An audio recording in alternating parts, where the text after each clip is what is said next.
Sekolah Tinggi Perhotelan Bali Internasional (STPBI) melakukan kegiatan pengabdian masyarakat di Desa Jehem, Kecamatan Tembuku, Bangli.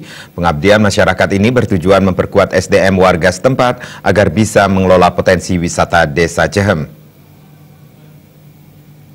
Pengabdian masyarakat di Desa Jehem, Tembuku, Bangli ini akan dilakukan oleh mahasiswa D4 Manajemen Pariwisata STPBI dengan didampingi sejumlah dosen. Sebelum kegiatan tersebut dimulai, pihak STPBI melakukan sosialisasi dengan berbekal Desa Jehem, Dinas Pariwisata Bangli, dan sejumlah warga Desa Jehem. Dipilihnya Desa Jehem Bangli sebagai lokasi pengabdian masyarakat dilatar belakangi banyaknya potensi pariwisata di desa ini. Salah satunya adalah keindahan alam, air terjun, wisata buatan, keindahan lembah, dan persawahan. Potensi wisata ini belum tergarap maksimal karena terbentur beberapa kendala seperti masalah akses ke lokasi wisata, SDM, dan pendanaan.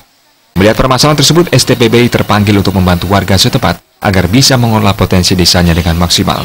Muaranya adalah terciptanya desa wisata Jehem dengan objek wisata yang terkelola dengan baik dan bisa memberikan dampak ekonomi terhadap masyarakat setempat.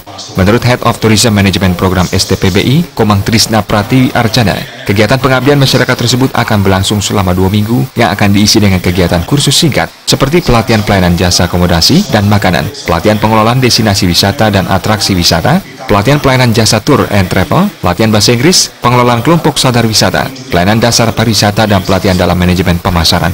Materi-materi tersebut dibawakan oleh dosen dibantu mahasiswa D4 Manajemen Pariwisata STPBI.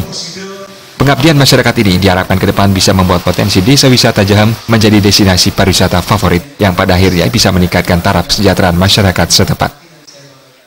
Sementara para pengelola yang memiliki antusiasme mengembangkan destinasi wisata belum memiliki kecakapan dari segi pengetahuan dan teknologi, yaitu kendalanya.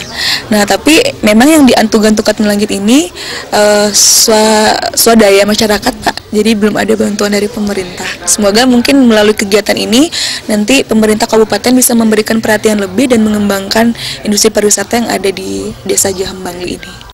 Nah, Desa Jehem ini memiliki beberapa potensi yang sudah tadi saya sebutkan. Dan memang yang paling unggulan itu adalah potensi wisata buatannya, yaitu Anjungan Tukat Melangit, yaitu wisata buatan, wisata selfie terutama nih. Nah, dari situ akhirnya mahasiswa melakukan observasi. Ternyata selain Anjungan Tukat Melangit, mereka memiliki potensi budaya. Yang tadi disampaikan ada peninggalan arkeologi, kemudian juga ada wisata alam seperti air terjun. Nah, itu. Jadi dari situ akhirnya kami termotivasi untuk melanjutkan penelitian mahasiswa tahun 2016 dengan memberikan pelatihan, yaitu terutama pertama yaitu penguatan sumber daya manusia dulu, Pak, yaitu kelompok sadar wisata. Program pengabdian masyarakat di Desa Jehem, Tembuku, Bangli ini merupakan tindak lanjut dari penelitian mahasiswa STPBI yang sudah dilakukan tahun 2016 lalu di desa ini. Sejumlah kendala dalam pengembangan potensi desa ini telah dikaji dan dalam pelatihan ini akan diimplementasikan berbagai solusinya. Riasa Bali.